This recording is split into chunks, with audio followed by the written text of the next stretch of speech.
So, the Blaster Master 03 demo period has passed. We got our 6 days to really take in everything, and in the middle of it we had a 2.0 update, which in total allowed us to play through the entire first 2 areas of the game. Thanks to that 2.0 update, we even had access to things like the new VRV system and see how that worked out. So I thought for this video, let's have a little discussion about things that stood out in the demo, and I'll be giving a few of my own theories along the way. Consider this a demo review if you will. Now with 1 month left until Blaster Master 03 officially comes out, I have a feeling we're not done with BMZ 3 news yet. And speaking of news, there is a couple of new pieces of news that I wanted to share with you all today. First of all, in case you haven't heard, Blaster Master 01 and 2 are also coming to the Xbox. BMZ 1 on July 1st, and then BMZ 2 2 weeks later on July 15th. Now you Xbox out there got no excuse to experience this wonderful little series. And this is kind of a fun opportunity for you guys because now you can experience all 3 games back to back in 1 month. Pretty nifty. The other piece of news concerns BMZ 3 content going forward after the launch. To be more specific, if you were expecting another round of EX characters and other DLC for BMZ 3, you may be disappointed to hear that Matt Papa has recently confirmed that there is no planned DLC for BMZ 3. And he made this confirmation on a Limited Run Games live stream where he was a guest. Doc wants to know if you're planning on doing any DLC. Was surprised to see Limited Run doing a physical release already before DLC released this time. There is no DLC planned, which is why we are doing a physical release now, so that you're not going to be missing out on any content by getting the LRG release now. So you don't have to worry about that. Sweet. Now in my opinion at least, that doesn't necessarily mean they won't update the game for free. After all, after BMZ 1's launch, it received multiple free updates, adding Destroyer mode, Boss Rush, even a PvP mode. Outside of that however, I know when Blaster Master 0 was brought up, most people are looking forward to the EX characters because yeah, that's the one that's gonna draw in the most people. Because hey look, I can play as Gunvolt in this little game. So for those people that are looking forward to that kind of content, either it's not happening or we're just gonna have to hope it's already in the game. And that goes for Destroyer mode and other things like that too. Which I do think Destroyer mode would be cool for BMZ 3 with the new gun level tweaks. There is the fact that BMZ 3 is $5 more than the usual $10 price that BMZ 1 and 2 goes for. And maybe the extra $5 is for the increased animation and artwork budget. But maybe there's a small hope that NT included something a little extra this time around. Lebanese mode anybody? Or we're just paying for that voice acting that we'll never get on the digital versions? Well, there is your news. And now back to the demo itself. For all intents and purposes, I'm going to be approaching this video as if it's the last time I'm going to be doing an analysis for this game before the launch. Because at this point, we're starting to get to the territory where it's like, okay, hold up, I don't want to spoil myself completely for this game now. Definitely not with only 1 month left to go. With that said, I will be spoiling all the plot details from this demo, so if you want to go into BMZ 3 completely blind, maybe save this video for later. Alright, so, how did I feel about the Blaster Master 03 demo? On the whole, I freaking loved it. I had a blast playing this, pardon the pun. Naturally, the controls felt good. Like, holy crap! They fixed the ladder controls from BMZ 2. Now you just hold up going next to a ladder. Thank you, NT. I liked all the quality of life improvements and even the new additions. And while I'm not going to get too much in detail on the gameplay stuff because I do still plan to review this game next month, but I am a big fan of the new gun level system so far and the selection of guns on display. What I'm not a big fan of, as I expected, is the tweaks made to the energy guard. As a quick recap, how energy guard worked in BMZ 1 and 2 is that it prevented you from losing a gun level when you got hit. The energy guard would then recharge after a few seconds, so as long as you weren't taking consecutive hits, it was possible to preserve your gun level pretty effectively. How BMZ 3 alters it is now Energy Guard is a disposable item, and there's 2 different pickups you can find, one for Jason and one for the G Sophia. You can find these Energy Guard pickups scattered around the different side view levels and as a reward in many of the dungeons throughout the game. Although we're kind of running into the same BMZ1 problem where some dungeons aren't really worth traversing because it only has an Energy Guard at the end unless you want to stockpile them up, since the game states you can have 16 at a time. And on that note, I wasn't a fan of how Energy Guard always appeared as an item on the map, no matter if you picked it up or not, because it does respawn. And that did mess me up a bit when I was looking at the map trying to get 100%, because I'll look at one spot and I'm like, okay, is this an item I didn't get yet, or is this just another Energy Guard? I would have liked if they at least made a separate icon for Energy Guard specifically, just so I could tell the difference. Anyway, when you pick one up, you get 3 units added to your Energy Guard, and it works the same way. You take a hit, you don't lose gun level. But it also protects your health, so in that way it acts as a temporary health boost. And that's where it's a bit of a double-edged sword. Because it is now disposable, once you get hit and used up all your Energy Guard, it's gone for good. So once it's gone, you're gonna have to deal with the old-fashioned way of dodging hits for dear life if you want to conserve your gun level. And maybe that's NT's way of balancing it. On the flip side, however, if you do explore everything, you do have the opportunity to farm for Energy Guards. And once you get a lot of them stocked up, bosses and other enemy encounters now become a breeze because now you can tank hits for days. So for me, it becomes more of a hassle to grind up some Energy Guards rather than just progressing through the game normally and being a little careful not to take too many hits at once. In other words, I preferred it the way that BMZ 1 and 2 did it. I would even argue it was a bit more balanced that way. But I am curious to hear people's thoughts in the comments. Which one did you prefer? The original Energy Guard or the new disposable item system that they have in this game? For me though, that Energy Guard gripe I had was pretty much the only one I've had so far with the game overall. All the other quality of life improvements like fast traveling, which is so freaking useful, it's going to make backtracking feel a lot less of a pain. The fact that Jason no longer has to deal with fall damage because now he can hover. Oh, and let's not forget, main shots upgrades and sub weapons for the Sophia are now separate bars. NT is really addressing a lot of little gripes from BMZ 1 and 2, and it is genuinely great to see. Even blast countering has been tweaked to be more snappy and powerful. And now blast countering shares a gauge with the new spin dash, which is kind of like a dash that you can perform to dodge attacks or just traverse a bit faster. Overall, what I can say about Jason's kit in BMZ 3 is it definitely feels powerful, maybe even a little more powerful than in BMZ 2, but there are still checks and balances in play that helps him not to feel too overpowered.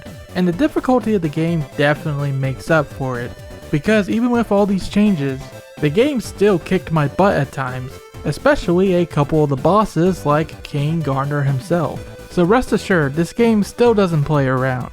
And we're only talking about the first 2 areas. It's only gonna get crazier from here. They tried. But now I gotta go back about getting hit.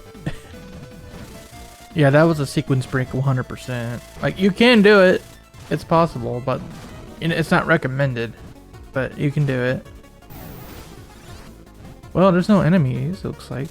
So as long as I don't fall in any spikes. No! Why didn't I just jump over there? Oh my god. With that said, I think this game has some pretty good stuff going on gameplay wise. So now let's get on to the juicy stuff, which is the lore. Because we've had quite a few revelations and answers to questions brought up in previous videos in this demo. So I'm going to give a recap of what occurred in the demo and then give you my thoughts on it. Alright, as we know, Jason, Eve, and Fred finally arrive on planet Sophia. But they didn't get the warm welcome they expected because they were immediately thrown into jail, with our 3 heroes split up and the parts of the G Sophia stripped. But before Jason can ponder too long about why this all happened, all heck breaks loose The Invim Darkstar army attacks, and in all the chaos that ensues, Jason is able to recover the G Sophia and make his escape. In the Sophia Force base, he finds it's already banged up pretty bad by the mutants, which are now everywhere. So he proceeds forward through the base with the guidance of Kane's voice, rescue the good boy Fred along the way, as well as witnessing the return of Goez, and a few alternate dimension portals that Jason can't deal with just yet. But things start to pick up again once we head towards the end of the 1.0 demo, and witness Lemnis arriving on planet Sophia and immediately getting fired upon by the Sophia Force. As is confirmed later, the Garuda does get shot down here, and the Sophia Force captures Lemnis and strips the Garuda of its parts, just like with Jason and the G Sophia. Rip Garuda. Then we finally arrive at the confrontation with Kane Gardner himself. Now, I went through the first half of this cutscene in detail in the last analysis video we did, so I highly recommend checking that out, as I already did a deep dive into the 1.0 demo, at least before the second half of the cutscene. But as a quick recap, yes, this is the original protagonist from the Japanese version of Blaster Master, which is known as Metafight. And the metal attacker that he pilots is the original Sophia III. The original model that Jason's Sophia 3 and now the G Sophia is the new model of. Anyway, here's the new stuff now. Once Jason realizes who Kane is, he recalls how in Blaster Master 01, it was indeed Kane and his wife Jennifer who sent over the Sophia Zero to Earth to help Jason and Eve during their time of need and defeating the Invim forces. He further elaborates that he owes Kane his life. So he's gotta ask the obvious question here. Why did you did this to us? Oh, well, that's a little bit of a typo there. It'd make more sense to say, why did you do this to us? But you know what? I get it, Jason. You're under stress right now. It's okay, bro. I've done worse. Anyway, we're not going to get any answers out of Kane anytime soon because this guy is a man of duty as the commander of the Sophia forces. If they say Jason is a threat to the planet, he's gonna shoot. And so, boss fight time. For the first major tank boss, Kane definitely puts up a heck of a fight. Though to be fair, that's probably because his Sophia is equipped with literally every ability from the original Famicom game. Warhead missiles, heat-seeking missiles, hovering, Thunderbreaker, Hypershot, riding on walls and ceilings. Yeah, he's got it all. Whereas at this point in the game, Jason only has his G Crusher Shot Plus and the Warhead missiles. So you as the player are at a disadvantage here. That being said, there are two ways this fight can go. You can win or lose this fight depending on your performance, which results in slightly different dialogue, but only for a few sentences because in the end, Kane is always going to win in the cutscene. Don't you hate when that happens? In other words, it literally doesn't matter. Most people speedrunning this game are just going to throw the fight because that's the simpler and easier way. The main difference in dialogue is as follows. If you lose the fight, Kane will boast that even his old model can still hold its own in a fight, which isn't exactly an accomplishment considering you nerfed Jason before the game even started. On the other hand, if you beat the odds and assert your dominance as the superior Blaster Master, like I said, Jason loses in the cutscene anyways, saying, "Boy, why is your tank still running?" To which Kane retorts, "Haha! My metal attacker may be an old model, but I have experience. You're pretty good to have lasted this long though." Oh yeah, Kane? You may have been at this for 10 years, and you may have saved Sophia once, but Jason over here has not only saved Earth, but the entire galaxy in the span of 2 years. How's that for experience? Then again, thinking about it, Jason did need a lot of outside help to get the job done both times. Now I wonder what Kane would have done in the same situation. Metafight's remake? Win. Anyway, Agent Wisdom wins in the end. I get it. So after that little bit of trash talking, Kane switches to communication channels and reveals to Jason what's really going on. He's really here to ensure that Jason does escape from the Sophia Force. And the reason why they fought is to rack up some battle damage in order to trick the Sophia Force into thinking Jason escaped after their fight. Apparently, since Kane's metal attacker is an older model, they will be none the wiser to it. This guy's smart. Why is Kane going through such trouble? Because out of the two, Jason is the one most likely to find Eve by searching for her. thanks to their bonds and all that stuff. And that's what he was referring to when he said that the Sophia Force and him don't have that ability. Here's the deal. Cain levels with us and explains the reason why Jason and Eve got captured by the Sophia Force in the first place is because Eve is suspected to be involved in the revival of the Invim Darkstar army, aka the mutants. And when Eve literally disappeared into thin air right after they got taken into custody, and not to mention the subsequent attack by the Invim Darkstar army right after, and all the dimensional ruptures everywhere, that only helped to confirm their suspicions. Now Cain here is conflicted about this in two ways. On the one hand, as was revealed in the very first Blaster Master Zero, Cain and his wife Jennifer are responsible for Eve being created. At the very least, they were used as the genetic model for her. And although they are not related by blood, since Eve is a support droid, not a human, she is still like a daughter to them. Obviously, the last thing a father would want to hear is that his daughter has turned to evil and summoned the Invim Darkstar army. On the other hand, however, he is the commander of the Sophia Force, and so he can't exactly turn a blind eye to their judgment as well, as much as he hopes it isn't true, especially considering this whole situation around Eve is pretty sus to say the least. After all, he says himself that his job is to eradicate all threats to planet Sophia, even if that threat is his own daughter. Nothing personnel, kid. At this juncture, I want to do some speculation. Why did Eve vanish so suddenly? Obviously, she didn't escape on her own, considering that she was locked up so tight, it would be almost impossible to do so. Like the Sophia Force has surmised, it's very likely this is due to some meddling on the behalf of the mutants. Likely she got kidnapped by them and stuffed into an alternate dimension. What did the mutants even want with her anyway? Well, Eve has already been the victim of a mutant infection back in BMZ 2, which may be at least part of the reason why she was captured by the Sophia Force, because that in itself is a bit sus. But what's most likely more interesting to the mutants is the purification powers that kicked in towards the end of BMZ 2. That kind of power could definitely be extremely useful in the right hands, or should I say the wrong cat's paw. So that's at least one possible theory about why the mutants kidnapped her.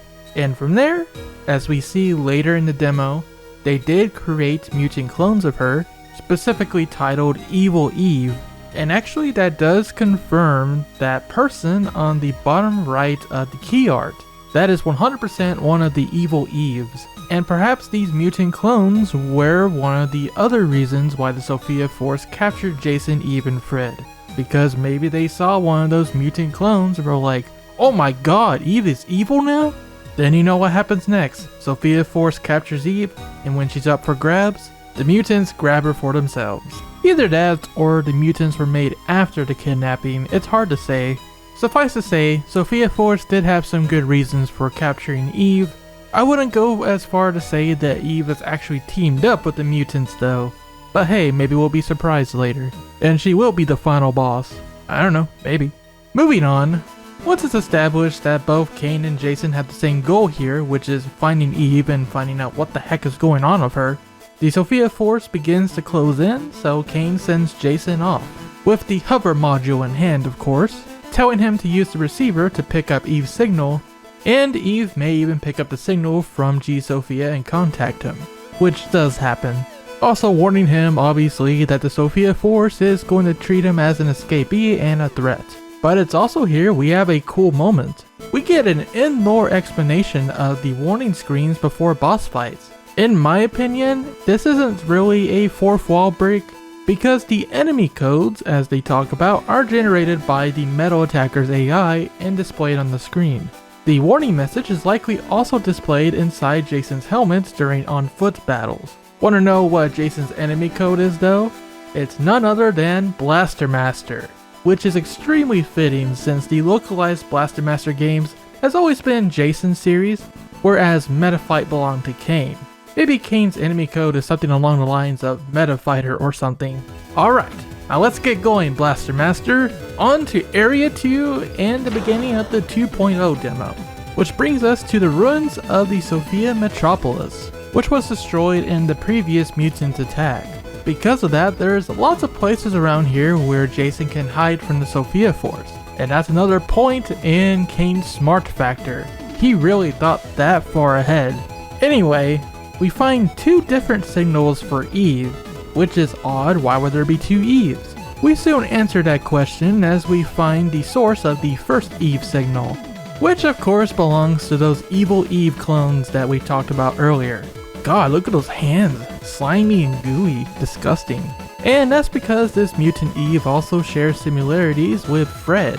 She's got the webbed hands, the tadpole-like tail, so I guess the mutant's got a sample of Fred as well. Very interesting. You don't want those things to hug you. Oh yeah, there's something else I should mention. Besides here in the demo, and even before that, the screenshots on Steam, these Eve clones were actually in front of our faces for quite a long time, ever since those great pre-order artworks came out. And I do apologize, I have to censor this image, because yeah, you never know with YouTube. But anyway, you can see the mutant clones in this image, so they have been teased for quite a while before this point. Maybe these pre-order artworks are canon after all. That sounds like Ginty Crates alright. Anyway, we say no hugs for you to these evil Eves, and we're out of there. Upon returning to the G Sophia, however... Hey, remember a couple of videos ago when we were wondering who the missing passenger on the sub-menu screen is? Well, in a shocking twist, surprise! Hey there, Lebnus. This has gotta be the most hilarious thing in this game so far. Your passenger, the one meant to support you throughout your adventure in BMZ 3, is none other than your greatest and most hated rival, Lebnus. This is like if Mega Man Classic and Classic Base were forced to work together, or Mega Man Star Force and Rogue, or X and Vile, or to bring it back to Inti-Create, Gunvolt and Copen. Yeah, this trope is kind of everywhere. But hey, it's nothing short of entertaining. Lebnus ended up here because, as we saw earlier, his MA, the Garuda, got captured and then stripped for parts. So he just happened to walk by the G Sophia and it's like, hey, I'll take a ride. At least he gets a front row seat to seeing Jason's demise. Although, if Jason dies while in the G Sophia, he would kind of die as well. Great logic there, but I digress. But Jason's like, hold up, I'm on to you, Lebnus. I know you saved Eve at the end of BMZ 2. You even went as far as to save the planet Earth. Finally we get a mention of that post-credits ending. So I know you're a good guy at heart. Of course Lebnus downplays it all. Typical anti-hero behavior. Whatever. Jason still doesn't have a reason to fight him, so boy, you gonna help out or not? Lebnus over here is like, man, no fun allowed. I just want you dead, you know, but I don't care who does it. Well, at least he's not like Classic Base or Copen in that way.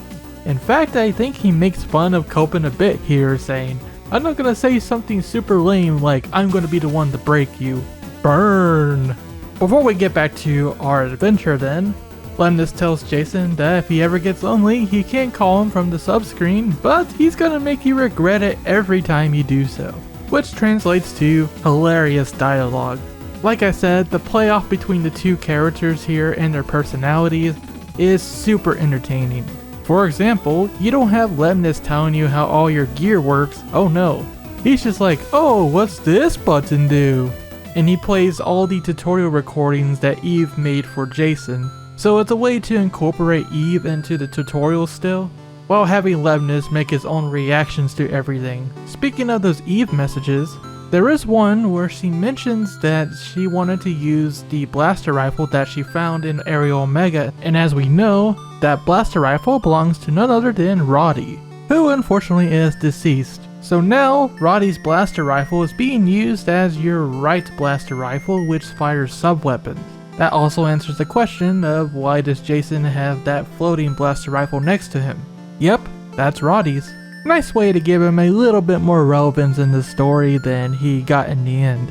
Usually it's the son carrying a piece of his father with him, but now it's the reverse. Hey, that's the tagline of the game, a reversal of fate. This is like the reverse of blasting again. Wow, mind blown. Back to Lebnus though, again, I just got that feeling this game is gonna be really entertaining and special the moment that Lebnus showed up in that cockpit. And when you're done with all of the dialogues you can get out of him, you just have this hilarious scene where Jason's like, Lemnis, please stop kicking my seat. Please? You can stop now. It's not funny anymore. I need to focus. Ugh. A+. We do have one more mystery on our hands, gang.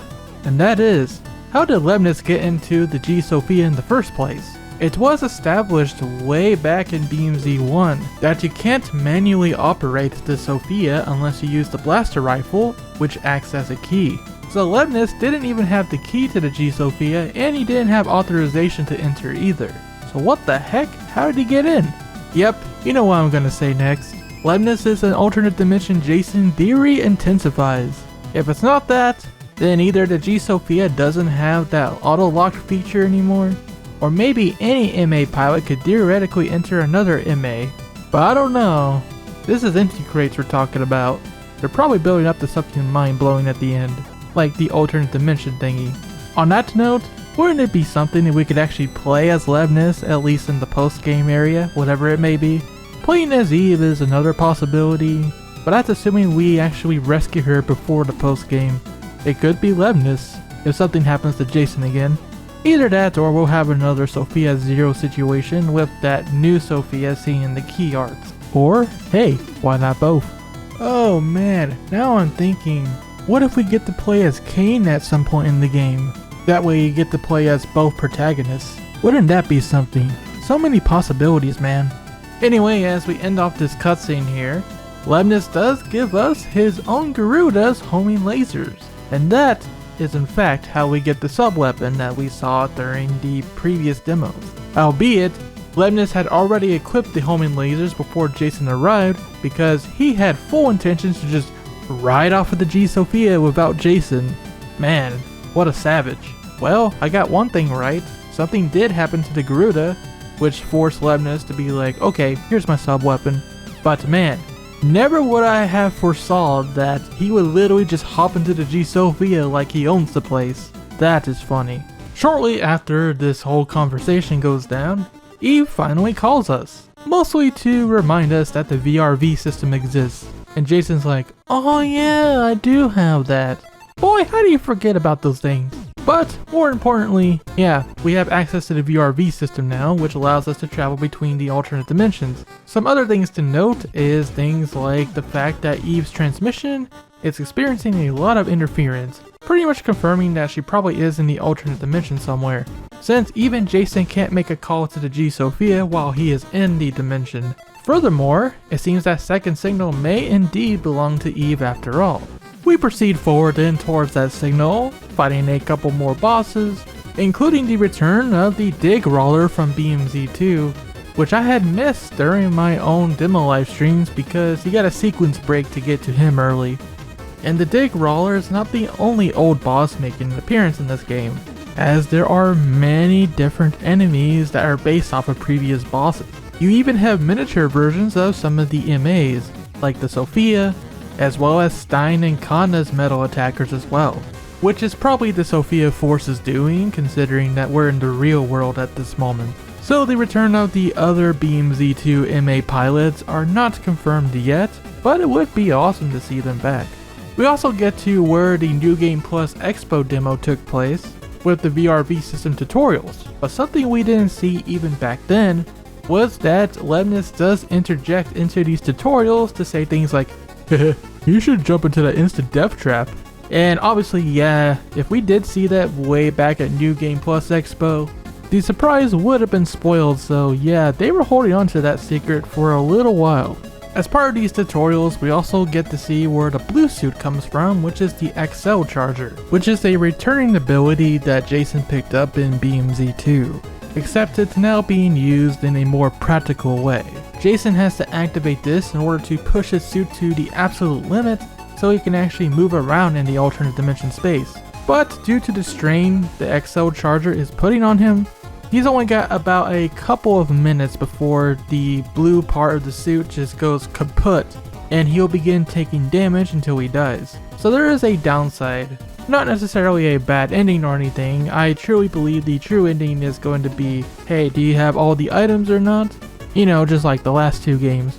Speaking of the true ending area, According to Eve, the BMZ2 in-game area was called Area Omega, and Jason also refers to the in-game area from BMZ1 as Area Omega, talking about how the alternate dimension looks exactly like Area Omega that was on Earth. Seems to me we might have another Area Omega stage for the final stage of BMZ3, if we're following tradition, that is.